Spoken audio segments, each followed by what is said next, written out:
Scenario ఏంటంటే what is the output of the given input. అంటే ఈ క్వశ్చన్ ని కనుక మనము ఈ ఇన్పుట్స్ తో కనుక మ్యాచ్ చేస్తే అవుట్పుట్ అనేది ఏం రావచ్చు. మన క్వశ్చన్ ఏంటిది, 3 నెంబర్లు ఇస్తారు. ఆ 3 నెంబర్లో ఏదైనా ఒక నెంబరు 15 కంటే తక్కువగా కనుక ఉంది అంటే అప్పుడు నువ్వేం చేయమన్నాడు, ట్రూ అని ప్రింట్ చేయమన్నాడు. అదే 15 కంటే తక్కువగా ఏ నెంబర్ లేదు అనుకో, అప్పుడు ఏం చేయమన్నాడు, ఫాల్స్ అని ప్రింట్ చేయమన్నాడు. ఇప్పుడు నాకు ఇన్పుట్లో ఏమని ఇచ్చారంటే 3 నెంబర్స్ ఇచ్చారు. ఏంటిది, ఒకటి 16 అని, ఒకటి 3 అని, ఒకటి 24 అని ఇచ్చాడు. ఇప్పుడు ఈ ఇన్పుట్స్ ని ఆధారంగా చేసుకుంటే నాకు అవుట్పుట్ ఏమని వస్తుంది, ట్రూ అని రావచ్చా, ఫాల్స్ అని రావచ్చా మన ప్రోగ్రామ్ కి అటాచ్ చేస్తే ఈ ఇన్పుట్స్ ని. సతీష్, వసంత, ఫాల్స్ సార్. ఎందుకంటే ఒక నెంబర్ తీసుకున్నాను, దీంట్లో ఒక నెంబర్ ఎంత, 16 అనేది మన కండిషన్ ఏంది, ఏదైనా ఒక నెంబరు 15 కంటే తక్కువగా ఉండాలన్న. 16 అనేది 15 కంటే తక్కువగా ఉందా, లేదు, ఫాల్స్. రెండో నెంబర్ ఇచ్చాడు, ఎంత ఇచ్చాడు, 3 అని ఇచ్చాడు. 3 అనే నెంబర్ ఏ కండిషన్ మనం తీసుకుంది, 15 కంటే తక్కువ కాదా, తక్కువే కదా, తక్కువ కాబట్టి ట్రూ ఏనా. ఈ మూడిట్లో ఏదో ఒకటి ఈ కండిషన్ సాటిస్ఫై చేస్తే మనకేం కావాలన్నాడంటే ట్రూ అని ప్రింట్ చేయమన్నాడు. ఓకే, ట్రూ అని ప్రింట్ చేశాను, అయిపోయింది. నెక్స్ట్ క్వశ్చన్ లో నెక్స్ట్ అదే ఈ సమ్ చేయాలి అంటే అప్రోచ్ చేసి ఒకసారి చూద్దాం. అలానే ఇప్పుడు మనకి ఏమి ఇచ్చారంటే మరలా 3 నెంబర్స్ ఇచ్చారు. ఆ 3 నెంబర్స్ ఏంటిదంటే ఒకటి 67 అని, ఇంకొకటి 45 అని, ఇంకొకటి 57 అని 3 నెంబర్స్ ఇచ్చారు. ఈ 3 నెంబర్లో ఏదైనా ఒక నెంబర్ 15 కంటే తక్కువగా ఉందా లేదా, తక్కువగా ఉంటే ట్రూ అని ప్రింట్ చేయాలి, లేకపోతే ఫాల్స్ అని ప్రింట్ చేయాలి. వీటిలో ఏదైనా ఒక నెంబర్ 15 కంటే తక్కువగా ఉందా, లేదు కదా, అందుకోసం నాకు అవుట్పుట్ అనేది ఏం రాయాలి, అవుట్పుట్ లో ఫాల్స్ అని రావాలి. ఓకే, అలానే నెక్స్ట్ నెక్స్ట్ ఇన్పుట్ ఫార్మాట్ చూసింది వసంత. ఈ ఇన్పుట్స్ కి ఏం రావచ్చు, okay, any of the number, ఏదైనా ఒక నంబర్ కదా. 15 అనేది ఒక నంబర్, ఏమన్నాడు, 15 కంటే తక్కువ ఉండాలి, అంటే ఈ కేసు ఫాల్స్. తర్వాత నెంబర్ చూసుకున్నాను, తర్వాత నెంబర్ ఎంత, 8 అనేది 15 కంటే తక్కువ, ట్రూ. ఒకటి ట్రూ అయినా చాలు కదా, నాకు అవుట్పుట్ ఏమని చూపించాలి, ట్రూ అని ప్రింట్ చేయాలన్నమాట. ఓకేనా, ఓకే. అంటే ఇప్పుడు క్వశ్చన్ మీ అందరికీ అర్థమైపోయింది. ఎందుకంటే ఈ టైప్ ఆఫ్ అప్రోచెస్ ని మనం చేయడం ద్వారా మనం ఏం చేయగలమంటే ప్రాబ్లమ్ ని సాల్వ్ చేయడం అనేది ఈజీగా ఉంటుంది అనమాట. ఓకే, అంటే ఏం చెప్పారంటే మా అమ్మాయి ఏదైనా ఒక 3 నెంబర్లు తీసుకోమన్నాను. ఏ అని ఒక నెంబర్ తీసుకోమన్నా. ఏ నెంబరు, సరే నాకు ఏమీ తెలియదు. సతీష్, నీకు నచ్చిన 3 నెంబర్లు చెప్పు. 17, 17 అని ఒకటి చెప్పాడు, తర్వాత 8 అని ఒకటి చెప్పాడు, ఇంకా 5 అని ఒకటి చెప్పాడు. ఈ 3 నెంబర్లో నువ్వు కండిషన్ చేయాలన్నమాట. ఈ ప్రోగ్రామ్ రాయాలి అంటే దాని మీనింగ్ ఏంటంటే ఇక్కడ తీసుకున్న ఈ 3 నెంబర్స్ లో ఏదైనా ఒక నెంబర్, ఎనీ ఆఫ్ నెంబర్, ఏదైనా ఒక నెంబర్ ఏం కావాలంటే ఎనీ ఆఫ్ నెంబర్, ఏదైనా ఒక నెంబరు 15 కంటే తక్కువగా కనుక ఉంది అంటే ట్రూ అని ప్రింట్ చేయాలి, లేకపోతే ఏం చేయాలి, ఫాల్స్ అని ప్రింట్ చేయాలి. అప్పుడు నేనేం చేస్తాను, ఫస్ట్ ఇది కదా చెక్ చేసేది, ఈ నెంబర్ని చెక్ చేశాను. ఈ నెంబర్ అనేది 15 కంటే తక్కువ ఉందా లేదా, ఫాల్స్ అంటే దీన్ని స్కిప్ చేశాను, కొట్టేసాను. తర్వాత నెంబర్లోకి వెళ్ళిపోయాను, ఇటరేషన్. అప్పుడు ఈ నెంబర్ని చెక్ చేశాను, ఈ నెంబర్ అనేది 15 కంటే తక్కువ ఉందా లేదా, ఉంది. అందుకొని ఈ నెంబర్ సాటిస్ఫై అయింది కాబట్టి నాకు అవుట్పుట్ ఏంటంటే ట్రూ అని రావాలి. ఇది కూడా సాటిస్ఫై కాలేదనుకో, ఇది సపోజ్ 18 ఉందనుకున్నాం, ఇప్పుడు నేనేం చేశానంటే ఇది ఫాల్స్, ఈ నెంబర్ను కూడా కొట్టేశాను. తర్వాత అప్పుడు మనం ఏ నెంబర్ని చూడాలి, 3వ నెంబర్ని చూడాలి.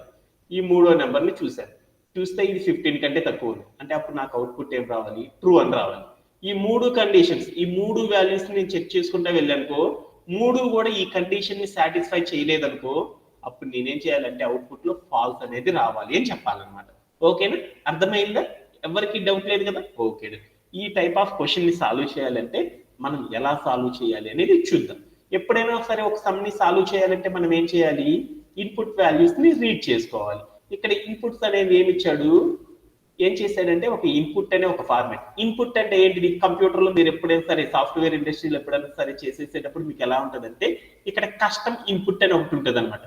దీన్ని కనుక క్లిక్ చేసేసామనుకో, అప్పుడు నీకు ఏమైందంటే ఇన్పుట్ ఫార్మాట్ అనేది ఓపెన్ అయింది అనమాట. ఓకే, ఈ ఇన్పుట్ ఫార్మాట్ లోకి వెళ్ళి ఏం చేయమన్నాడు, మా సతీష్కి నచ్చిన నెంబర్ తీసుకున్నాను.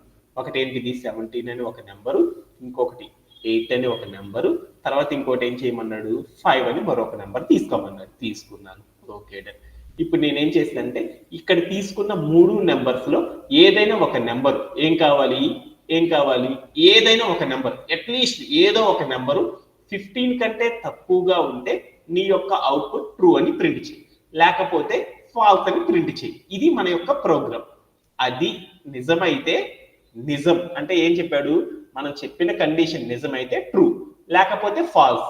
నిజమైతే అంటే నిజము అయ్యింది అనేది చెప్పాలి అనుకో, అవును లేదా కాదు అనేది స్టేట్మెంట్ ప్రింట్ చేయాలనుకో, మనం ఏం చేయాలి అంటే కండిషనల్ స్టేట్మెంట్స్ అనే వాటిని వాడాలన్నమాట. అది బాగా గుర్తుపెట్టుకోండి. Okay done. ఇప్పుడు నేనేం చేస్తున్నానంటే ఈ క్వశ్చన్ చేస్తున్నాను. నాకేం చెప్పాడు, ఇక్కడ ఉన్న ఇన్పుట్ ఫార్మాట్ ని తీసుకున్నాను. The first line of the input containing A integer. నేనేం చేశాను, ఇన్పుట్ అనే ఫార్మాట్ లో ఒక లైన్ తీసుకున్నాను. ఎంత 17 అని ఒక నెంబర్ తీసుకున్నాడు. ఈ నెంబర్ ని నేను ప్రోగ్రామ్ లోకి రాయాలి. అలా రాయాలి అంటే ఎలా రాస్తాము డిఫైనింగ్ ఏ వేరియబుల్ అంటే ఈజ్ ఈక్వల్ ఏదైనా తీసుకోవచ్చు. ఓకే, ఏ అంటే దాని మీద ఏవైనా తీసుకోవచ్చు అనమాట. దాని మీద నంబర్ 3 నెంబర్స్ లో ఏబిసి ఆ 3 నెంబర్స్ ఏవైనా తీసుకోవచ్చు అని చెప్తారు అనమాట. దాని మీనింగ్ అంతే కానీ వేరేది లేదు. ఇప్పుడు ఏం చేశాను, నేను తీసుకున్న నెంబర్ ఏ ఫార్మాట్ లో ఉండాలి, ఇంటీజర్ ఫార్మాట్ లో ఉండాలి. అందుకోసం ఏం చేశాను, ఇంట్ ఆఫ్ ఇన్పుట్ ఆఫ్ అని పెట్టాను అనమాట. దీంట్లో ఎవరికైనా సరే డౌట్ ఉందా ఈ లైన్ లో? డౌట్ లేదు కదా? అంటే వాల్యూస్ ని కూడా చెక్ చేయడం మీ అందరికీ తెలుసు, అందుకని నేను చెక్ చేయట్లేదు అనమాట. ఓకే, తర్వాత నేను ఇంకొక వాల్యూ కూడా తీసుకోవాలి కదా ఇన్పుట్ లో. 3 నెంబర్లు తీసుకోవాలన్నాడు కదా, ఇంకొక నెంబర్ ని బి అని వేరియబుల్ తో డిక్లేర్ చేస్తున్నాను. అది కూడా ఏం చేశానంటే ఇంట్ ఆఫ్ ఇన్పుట్ ఆఫ్ అని తీసుకున్నాను. Okay done. అలానే ఇప్పుడు 3వ నెంబర్ తీసుకున్నాను. Okay done. C equal to int of input of, ఎందుకంటే ఇన్పుట్ ఫార్మాట్ లో ఏం చేయమన్నాడంటే 3 నెంబర్స్ తీసుకోమన్నాడు. ఓకే, తీసుకున్నాను. ఓకే, ఇంకెవరికైనా డౌట్ ఉందా? Anybody have? Okay done. ఇప్పుడు మనం ఏం చేయమన్నాడు, మనల్ని ఏం చేయమన్నాడు, ఇన్పుట్ లో ఉన్న వాల్యూస్ తీసుకున్నాను. నా క్వశ్చన్ ఏంటిది, ఏదైనా ఒక నెంబర్ అంటే ఏ అనే వాల్యూ చూశాను. ఏ అనే వాల్యూ ఏమవ్వాలి లెస్ దాన్ 15 కంటే తక్కువగా ఉండాలి. అంటే ఎలా రాయొచ్చు, ఇఫ్ అని పెట్టుకున్నాను, ఒక బ్రాకెట్ పెట్టుకున్నాను. ఏ ఈజ్ లెస్ దాన్ 15 కాదు చెప్పాలి. ఏ లెస్ దాన్ 15 అని పెట్టుకున్నాం. అంటే ఏంటి దీని మీనింగ్, ఏ 15 కంటే తక్కువ ఉంది అని దాని మీనింగ్. ఆ తక్కువ ఉంది అంటే ఓకే. అలానే బి అనేది కూడా 15 కంటే తక్కువ ఉందా లేదో చెక్ చేద్దాం అనుకున్నాను. అప్పుడు ఏం చేయాలి, బి లెస్ దాన్ 15. ఓకే, అయిపోయింది. అలానే నేను ఇంకోటి ఏం చేద్దాం, సి అనేది కూడా 15 కంటే తక్కువ ఉందా లేదో చూద్దాం అనుకున్నాం. అందుకోసం సి లెస్ దాన్ 15 అని పెట్టుకున్నాను. ఓకే, ఇప్పుడు కండిషన్ రాయాలి. ఇప్పుడు నేనేం చేయాలి, ఈ 3 కండిషన్, ఏ అనేది 15 కంటే తక్కువ కాదో చూసుకున్నాను. కావాలంటే ఇవన్నీ చెక్ చేసుకోవాలనుకో మీరు ఇక్కడే చూసుకోవచ్చు అనమాట. ఓకే, ఇప్పుడు ఈజ్ లెస్ దాన్ 15 అంటే 15 కంటే తక్కువ కాదో చూద్దాం అనుకున్నాం. ఏ వాల్యూని, ఏ అనే ఒక వాల్యూని చూద్దాం అనుకున్నాం. అంటే ఏంటిది, ఏ అనే వేరియబుల్ తీసుకొని అది ఎంతకంటే తక్కువగా ఉందో లేదో చూసుకోవాలి, 15 కంటే తక్కువగా ఉందో లేదో చూసుకోవాలి. అందుకని లెస్ దాన్ 15 అని పెట్టుకున్నాను. పెట్టుకొని నేను ఏం చేస్తానంటే కిందకి వెళ్ళి print of is less than 15 అని ఇచ్చాను అనమాట. అప్పుడు ఏమైందో చూద్దాం ఒకసారి. అవుట్పుట్ ఏమైందో చూడు. యా, నీకు ఫాల్స్ అని వచ్చింది. అంటే దాని మీనింగ్ ఏంది, నువ్వు తీసుకున్న ఇన్పుట్ లో ఏదైతే నెంబర్ తీసుకున్నావో ఆ నెంబర్ 15 కంటే తక్కువగా లేదు అని నీకు అవుట్పుట్ వచ్చేసింది. ఓకేనా? ఓకేనా. అలానే ఇప్పుడు మనం ఏం చేద్దాం, బీని కూడా చెక్ చేద్దాం అనుకున్నాం. బీని కూడా చెక్ చేస్తే ఏమైంది, బి అనేది ట్రూ అని వచ్చింది. ఓకేనా. అలా మనం ఒక్కొక్క వాల్యూ చెక్ చేసుకుంటూ వెళ్తే నాకు అది ట్రూనా ఫాల్స్ అని చెప్తా ఉండాలన్నమాట. ఇలా మనం ఏం చెప్తుందంటే మనం తీసుకున్న వాల్యూస్ అయితే చెక్ చేసాం. అలా కాకుండా మా సతీష్ ఏది పడితే ఆ నెంబర్ తీసుకుంటాడు. ఆ నెంబర్ తీసుకున్నప్పుడు కూడా నాకేం కావాలంటే ఇదే ప్రోగ్రామ్ అనేది ఎగ్జిక్యూట్ అవ్వాలన్నమాట. అలా ఎగ్జిక్యూట్ అవ్వాలి అంటే అప్పుడు మనం ఎలా రాస్తాం అనేది ఒకసారి చూద్దాం అనమాట. ఓకేనా? ఓకేనా? అలా రాయాలి అంటే ఫస్ట్ మనం ఏం చేయాలి అంటే ఇక్కడ డైరెక్ట్గా రాసేస్తున్నాను అనమాట. ఎందుకంటే ఇప్పుడు నేను ఏం చేశాను, ఇఫ్ అంటే ఒక ఏ అనే నెంబర్ 15 కంటే తక్కువగా ఉంది అని చూడాలి అనుకో ఇలా రాస్తాం. బి అనే నెంబర్ 15 కంటే తక్కువగా ఉండాలనుకో ఇలా రాస్తాం. సి అనే నెంబర్ 15 కంటే తక్కువగా ఉందా లేదా రాయాలనుకో ఎక్స్ప్రెషన్ ఇలా రాస్తారనమాట. ఓకే, ఇక్కడ మనకి ఏం చెప్పాడు, ఇక్కడ నువ్వు చెక్ చేసే ఈ 3 వాల్యూస్ లో ఏదైనా ఒక నెంబర్ సాటిస్ఫై అయితే చాలు. అన్ని నెంబర్స్ సాటిస్ఫై అవ్వాలనుకో వాటి మధ్యలో ఏ రిలేషన్ పెట్టాలి? అన్ని నెంబర్ అంటే నేను తీసుకుని అన్ని కండిషన్స్ ట్రూ అవ్వాలి అనుకో, అన్ని కండిషన్స్ కరెక్ట్ గానే అవ్వాలి అనుకో, అప్పుడు ఏం పెట్టాలి? ఒక 2 ఆపరేటర్ గురించి చెప్పుకున్నాం అనమాట. ఏ ఆపరేటర్ పెట్టాలి? అవ్వాలి అంటే అండ్ అని పెట్టాలి. లేదా ఏదో ఒక కండిషన్ కనుక సాటిస్ఫై అవ్వాలి అంటే అప్పుడు ఏం పెట్టాలి? ఆర్ అని పెట్టాలి. అంటే నేను 3 కండిషన్స్ తీసుకున్నాను. ఆ 3 మధ్యలో ఏం చేసంటే ఆర్ అని పెట్టేసాను అనమాట. ఓకేనా? ఓకేనా? ఆర్ అని పెట్టేసాను. ఎంత మీకు తెలుసు కాబట్టి. ఓకేనా? ఓకే. ఆ తర్వాత నేను ఏం చేశానంటే ప్రింట్ ఆఫ్ కిందకు వచ్చేసాను. ప్రింట్ ఆఫ్ ఆ పైన చెప్పిన కండిషన్స్ ఏవైతే ఉన్నాయో అవన్నీ కరెక్ట్ కనుక అయితే నాకు ఏం కావాలంటే ట్రూ అని ప్రింట్ చేయాలి. లేకపోతే నేనేం చేయాలి? ఎల్స్ ఏమని ప్రింట్ చేయాలి? ఫాల్స్ అని ప్రింట్ చేయాలన్నమాట. ప్రింట్ ఆఫ్ అని పెట్టేసి నేనేం చేశానంటే ఫాల్స్ అని రాస్తాను. రాసేసి నేనేం చేశానంటే ఒకసారి ప్లే అరౌండ్ చేసి చూసాను. అప్పుడు నాకు ఏమైంది అంటే నా వాల్యూ అనేది ఏమైందంటే ట్రూ అని వచ్చేసింది. ఈసారి నేను ఏం చేశాను అంటే కొన్ని నెంబర్స్ మార్చుకుంటున్నాను. ఏం చేశాను? 23, 78, 98 అని పెట్టాను అనమాట. ఇప్పుడు నాకేం కావాలి? ఇప్పుడు నాకు మామూలుగా అయితే నేను తీసుకున్న వాల్యూస్కి అవుట్పుట్ ఏం కావాలి? ఫాల్స్ రావాలి. ఒకసారి రన్ యాజ్ ఏ కోడ్ చేసి చూద్దాం. అప్పుడు ఏమైంది అంటే ఫాల్స్ అని వచ్చేసింది. అంటే ఇప్పుడు నాకు ఫైనల్గా అర్థమైపోయింది. ఏవైనా సరే ఒక కొన్ని 3 నెంబర్స్ ఇస్తారు. ఆ 3 నెంబర్స్ లో ఏదైనా ఒక నెంబరు 15 కంటే తక్కువగా ఉండాలి అనేది ప్రోగ్రామ్ రాయాలి అంటే పైథాన్ లో మనం ఎలా ప్రోగ్రామ్ రాస్తారంటే ఇలా రాయడం ద్వారా అచీవ్ చేస్తారు అనేది గుర్తుపెట్టుకుంటే సరిపోయింది అనమాట. దీంట్లో ఎవరికైనా సరే డౌట్స్ ఉన్నాయి? Anybody have? ఓకే. ఎప్పుడు కూడా మనం ఏం చేస్తామంటే మనం రాసిన క్వశ్చన్ కి ఏం చేస్తారంటే రన్ యాజ్ ఏ కోడ్ అది ప్రాపర్ గా వర్కౌట్ అవుతుందా లేదో చూసుకుంటాము. ఆఫ్టర్ దట్ సబ్మిట్ అనేది చేస్తాం. సబ్మిట్ అనేది ఎందుకు చేస్తారంటే మనం అందరం డెవలపర్ కదా, మనం డెవలప్ చేసిన కోడ్ ని ఏం చేస్తారంటే సాఫ్ట్వేర్ ఇండస్ట్రీలో టెస్టర్స్ అని వేరే వాళ్ళు ఉంటారు అనమాట. ఈ టెస్టర్స్ అనే వాళ్ళు ఏం చేస్తారంటే మనం రాసిన కోడ్ ప్రాపర్ గా ఎగ్జిక్యూట్ అవుతుందా లేదనేది చెక్ చేసేసి మనకు చెప్పడం అనేది చేస్తారనమాట. వాళ్ళు కనుక కరెక్ట్ గా నీ కోడ్ ఎగ్జిక్యూట్ అవుతుంది అంటే మనం ఓకే అంటాం. లేదు అనుకో ఈ లైన్ లో నువ్వు రాసిన కోడ్ అనేది ప్రాపర్ గా లేదు అని చెప్తారనమాట. అప్పుడు మనం ఏం చేస్తామంటే దాన్ని మళ్ళీ రిఫర్ చేసేసి మళ్ళీ మనం ఏం చేస్తాం? మాడిఫై చేసేసి మరలా రాసుకోవడం అనేది జరుగుతూ ఉంటుంది అనమాట. అదే టెస్టర్ అనేవాడు చెక్ చేస్తాడు కదా, వాడు ఏం చేస్తాడంటే కొన్ని నంబర్స్ తో ఏం చేస్తాడంటే కొన్ని డిఫరెంట్ వాల్యూస్ తో ఏం చేస్తాడంటే చెక్ చేస్తూ ఉంటాడు. ఆ చెక్ చేసిన వాల్యూస్ కనుక కరెక్ట్ గా కనుక అవుట్పుట్ కనుక ఎగ్జిక్యూట్ అవుతుంది అనుకో అప్పుడు మన కోడ్ పాస్ అనే వస్తుంది అనమాట. అప్పుడు next part of the code ని డెవలప్ చేసుకొని చెప్తారనమాట. వాటిని దేంతో చెప్తారంటే టెస్ట్ కేసెస్ అనే దాంతో చెప్తారనమాట. ఓకేనా? ఓకే.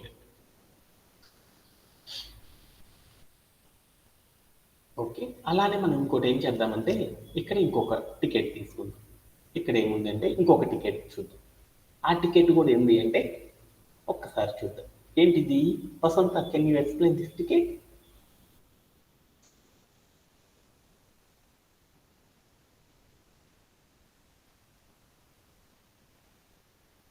చాలు.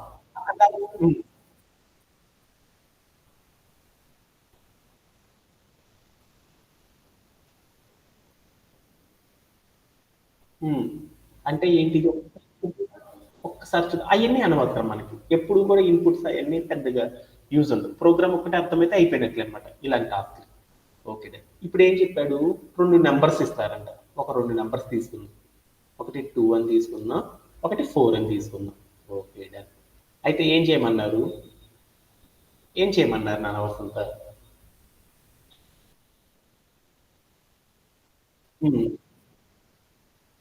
ఆ 2 నెంబర్స్ నాట్ నెగిటివ్ గనక అయితే నాకేమవ్వాలి? ప్రింట్ ట్రూ అని ప్రింట్ చేయాలి. అదే ఫాల్స్ కనుక అయింది అనుకో, అప్పుడు నాకేం సారీ ఆ రెండు నెంబర్స్ నాట్ నెగిటివ్ కనుక అయినాయి అనుకో, నాట్ నెగిటివ్ అంటే దట్ మీన్స్ ఏంది పాజిటివ్ కనుక అయినాయి అనుకో, నాకేం కావాలంటే రెండు నెంబర్స్ కనుక పాజిటివ్ కనుక అయితే నాకు ట్రూ అని రావాలి, లేకపోతే నాకేం కావాలి ఫాల్స్ అని రావాలన్నమాట. ఇది మన యొక్క ప్రోగ్రామ్. నేను ఒక రెండు నెంబర్లు తీసుకున్నాను. ఏంది ఇక్కడ ఉంది చూడు, ఏ నెంబర్లు తీసుకున్నాను, ఏ నెంబర్ అయినా సరే పాజిటివ్ అనేది చెప్పాలనుకో ఏం చెప్తారు, జీరో కంటే ఎక్కువగా ఉంది అనుకో దాన్ని ఏమని పిలుస్తారంటే పాజిటివ్ నెంబర్ అని పిలుస్తారు అనమాట. అదే జీరో కంటే తక్కువగా ఉంది అనుకో దాన్ని ఏమని పిలుస్తారు నెగిటివ్ నెంబర్ అని పిలుస్తారు. సపోజ్ ఇప్పుడు -1 అని పెట్టాను అంటే ఇది జీరో కంటే ఈ వాల్యూ తక్కువ కదా, అందుకని దీన్ని ఏమంటారంటే నెగిటివ్ నెంబర్ అని పిలుస్తారు అనమాట. ఓకేనా, అంటే మనకి ఏం చేశారంటే ఒక రెండు నెంబర్లు ఇస్తారా బాబు, ఆ రెండు నెంబర్లో ఏది పాజిటివ్ నెంబర్, ఆ రెండు నెంబర్లు పాజిటివ్ నెంబర్స్ కనుక అయితే నాకు ఈ రెండు నెంబర్స్ కనుక పాజిటివ్ అయినాయి అనుకో నేనేం చేయాలి ట్రూ అని ప్రింట్ చేయాలన్నమాట. అదే లేదు అనుకో అప్పుడు నేనేం చేయాలి కాదు అనుకో అప్పుడు నేనేం చేయాలి ఆర్ఎల్స్ అప్పుడు ఏం చేయాలి ఫాల్స్ అని ప్రింట్ చేయాలన్నమాట. అలా ప్రింట్ చేయాలంటే ప్రోగ్రామ్ ఎలా రాస్తారు ఏంటిది అనేది మనల్ని అడిగారు అనమాట. ఓకేనా, ఈ క్వశ్చన్ లో అర్థమైందా? ఓకేనా. ఇక్కడ మనం వెళ్ళి ఏం చేద్దామంటే కొన్ని అటెంప్ట్స్ చూద్దాం అనమాట. ఇన్పుట్స్ ఏమేమి ఇచ్చారు. ఓకేనా, what is the output of the given input అంటే ఈ నెంబర్లు తీసుకున్నాను, రెండు నెంబర్లు, ఒకటి 6 అని ఒకటి 18 అని తీసుకున్నాను. ఈ రెండు నెంబర్స్ కనుక తీసుకుంటే నాకు అవుట్పుట్ ఏం రావచ్చు ఈ క్వశ్చన్? True sir. ట్రూ అని రావాలి. ఓకే, ఒకసారి మనం ఏం చేద్దాం అంటే ట్రూ అని తీసుకుందాం, సబ్మిట్ చేద్దాం. ఓకే, కరెక్ట్గా చెప్పాడు. అలానే ఈ క్వశ్చన్ తీసుకున్నాను, ఈ క్వశ్చన్ అవుట్పుట్ ఏం రావచ్చు ఎందుకంటే రెండు నెంబర్స్ ఏమవ్వాలి పాజిటివ్ అవ్వాలి, కాకపోతే నాకు ఇక్కడ ఏమైంది ఒకటి నెగిటివ్ అయింది, అందుకని ఫాల్స్. అలానే ఇంకొక ఇన్పుట్ వాల్యూస్ తీసుకున్నాను, ఒకటి 0 అని తీసుకున్నాను, ఇంకోటి -100 అని తీసుకున్నాను. దీనికి అవుట్పుట్ ఏం రావచ్చు? ఓకేనా. అంటే ఇప్పుడు నేనేం చేస్తానంటే ఇన్పుట్ లో ఇలాంటి నెంబర్స్ తీసుకుంటే మనకు అవుట్పుట్ ఎలా రావాలి అనేది చెక్ చేసుకోవడానికి మనకి ఏంటంటే ముందరగానే చెప్పాను అనమాట మీకు. ఓకే, ఇప్పుడు నేనేం చేయాలనుకున్నాను ప్రోగ్రామ్ ని రాయాలి అనుకున్నాను. ఎప్పుడైనా సరే ఒక ప్రోగ్రామ్ ని కనుక మనం ప్రజెంట్ చేయాలి అనుకో అప్పుడు మనం ఏం చేయాలి ప్రోగ్రామ్ లో ఉండే ఇన్పుట్ సినారీస్ వాటిని రీడ్ చేయాలి. దీంట్లో ఇన్పుట్ ఏమని ఇచ్చాడు మనకి, ఇన్పుట్ ఒక ఇన్పుట్స్ ఏమిచ్చాడు, ఏ అనే బి అనే లెటర్స్ తో రిప్రజెంట్ చేసుకోండి. ఇన్పుట్ అనే ఫార్మాట్ లో నువ్వేం చేయాలి అంటే ఒక ఇంటీజర్ తీసుకో, ఏ లైన్ లో తీసుకోవాలో ఒక లైన్ లో తీసుకోవాలి. ఇన్పుట్ అనే ఫార్మాట్ తీసుకున్నాను, ఇక్కడ ఒక నెంబర్ తీసుకున్నాను 2 అని. ఓకే, ఈ 2 అనే నెంబర్ ని ఏం చేయమన్నాడు, ఏ అనే ఒక లెటర్ తో ఏం చేయమనంటే ప్రోగ్రామ్ లో రిప్రజెంట్ చేసేసి రాయండి అని చెప్పాడు అనమాట. అలా రాయాలి అనుకో ఎలా రాస్తామంటే ఒకసారి చూద్దాం. ఏ ఈక్వల్ టు ఏమని రాస్తానంటే ఏమని రాస్తాను ఇంట్ ఆఫ్ ఇన్పుట్ ఆఫ్, ఎందుకని మనం తీసుకున్న వాల్యూని ఎలా తీసుకోమన్నాడు ఇంటీజర్ రూపంలో తీసుకోమన్నాడు. అందుకోసం నేనేం చేశానంటే ఇంటీజర్ ఫార్మాట్ లో తీసేసుకున్నాను. కావాలంటే చెక్ చేస్తారా ఒకసారి, ప్రింట్ ఆఫ్ ఏ అని పెట్టాను అంటే నేను తీసుకున్న నెంబర్ ఏదో అనేది వస్తుంది. ఒకసారి చూద్దాం, నేను తీసుకున్న నెంబర్ ప్రాపర్ గా రీడ్ అవుతుందా లేదో చూసుకున్నాను, ప్రాపర్ గానే వస్తుంది. ఓకే, అలానే నేను ఇప్పుడు ఏం చేశానంటే నేను తీసుకున్న నెంబరు ఏ డేటా టైప్ ని రిప్రజెంట్ చేస్తుందో చూద్దాం అనుకున్నాను. అందుకోసం నేను ఏం చేశానంటే ప్రింట్ ఆఫ్ అని పెట్టేసి టైప్ ఆఫ్ అని పెట్టేసి నేను ఏం చేశానంటే ఏ అని పెట్టాను. అప్పుడు నాకు ఏమైందంటే నేను తీసుకున్న వాల్యూ ఏ అనే వేరియబుల్లో తీసుకున్న వాల్యూ ఏదైందంటే ఏ డేటా టైప్ ని రిప్రజెంట్ చేస్తుంది అనేది కూడా నాకు అర్థమైపోయింది. ఇక్కడ ఏమొచ్చింది ఇంటీజర్ అని వచ్చింది. అంటే ఏంది మనం తీసుకున్న ఇన్పుట్ లో తీసుకున్న ఫస్ట్ లైన్ వచ్చేసిందా, అంటే ఏం చేయమన్నాడు ఫస్ట్ లైన్ లో ఏ అనే ఒక వాల్యూ తీసుకోమన్నాడు. ఏ అంటే దట్ మీన్స్ ఏంటంటే ఎనీ నంబర్, ఏ అంటే దట్ మీన్స్ ఏదో ఒక నెంబర్ తీసుకోమన్నాడు. ఆ నెంబర్ ఏమవ్వాలి అంటే ఇంటీజర్ అయి ఉండాలి అని చెప్పాడు అనమాట. ఓకేనా, నేను తీసుకున్న నెంబర్ ఏది తీసుకున్నాను, ఇంటీజర్ అనేది తీసుకున్నానా. ఓకేనా, ఇలా తీసుకోవడం ద్వారా ఏమైందంటే ఇన్పుట్ ఫార్మాట్ ని కరెక్ట్ గా రాయడం అనేది జరిగింది అనమాట. ఓకే, అలానే నేను ఇప్పుడు ఏం చేద్దాం అంటే రెండో నెంబర్ కూడా తీసుకున్నాం. ఎంత తీసుకున్నాము 8 అని తీసుకున్నాం. ఓకే, ఈ నెంబర్ను కూడా ఏం చేద్దాం అంటే ప్రోగ్రాంలోకి తీసుకుందాం. ప్రోగ్రాంలోకి తీసుకోవాలనుకోప్పుడు మనం ఎలా రాస్తాము కోడ్ని ఏం చేస్తాము, సెకండ్ ఇన్పుట్ కనుక తీసుకోవాలనుకోప్పుడు నేను ఏం చేస్తాను అంటే వేరియబుల్ రాయాలి కదా. వేరియబుల్ ఏం తీసుకున్నాను ది అని తీసుకున్నాను, అసైన్మెంట్ ఆపరేటర్ పెట్టాను. తర్వాత ఏం చేశాను ఇంట్ of input of input of అని తీసుకున్నాను. అంటే ఏంటి, నేను తీసుకున్న వాల్యూ ఇన్పుట్ నుండి తీసుకున్నాను కాబట్టి ఇన్పుట్ ఆఫ్ అని చెప్పాను. ఆ ఇన్పుట్ని ఏం చేశాను, ఇంటీజర్గా మార్చాను కాబట్టి ఇంట్ ఆఫ్ ఇన్పుట్ అని పెట్టగానే నేను ఇన్పుట్లో తీసుకున్న వాల్యూ ఇంటీజర్గా మారిపోయింది. ఆ నెంబర్ నేను ఏం చేస్తున్నాను, అసైన్ చేయాలి వేరియబుల్కి. అలా అసైన్ చేయాలంటే అసైన్మెంట్ ఆపరేటర్ పెట్టి దాని ముందర ఏం చెప్పాను, ఒక వేరియబుల్ నేమ్ పెట్టాను. అప్పుడు నాకేమైందంటే బి అనే వేరియబుల్లో ఆ వాల్యూ వచ్చేసి స్టోరేజ్ అయిపోయింది అనమాట. ఎలా స్టోరేజ్ అయింది, ఇంటీజర్ ఫార్మాట్లో స్టోరేజ్ అయిపోయింది. ఓకే, ఇప్పుడు నేనేం చేయాలి, ఒక కండిషను, ఇక్కడ ఉన్న రెండు కండిషన్స్ నేను చెక్ చేసుకోవాలన్నమాట. ఏం చెక్ చేయాలి, ఈజ్ గివెన్ నంబర్స్ ఆర్ ఏంది నాట్ నెగిటివ్. అవి నాట్ నెగిటివా కాదనే చూసుకోవాలన్నమాట. నాట్ నెగిటివా కాదా అనేది చూసుకోవాలన్నమాట. నాట్ నెగిటివా కాదో చూడాలి అంటే ఎలా రాస్తారు, ఎలా రాయొచ్చు, If a less than 0. Not negative అని వర్క్ తీసుకుందాము. వర్క్ నెగిటివ్ ఇంకా షార్ట్ కట్ లో కూడా రాయొచ్చు, బట్ ఇది ఒక లాంగ్ ప్రాసెస్ అనమాట. ఓకే, ఈజ్ నాట్ నెగిటివ్ అని చెప్పాలి. నాట్ నెగిటివ్ అనేది చెప్పాలి అనుకో ఎలా చెప్తారంటే ఒకసారి చూద్దాం. ఏ ఈజ్ ఏంటిది, వాడు ఏమన్నాడు, నెగిటివ్ అన్నాడు అంటే లెస్ దాన్ 0 అని రాశాను. రాసేసి దాని ముందర ఏం చెప్పానంటే ఎన్ఓటి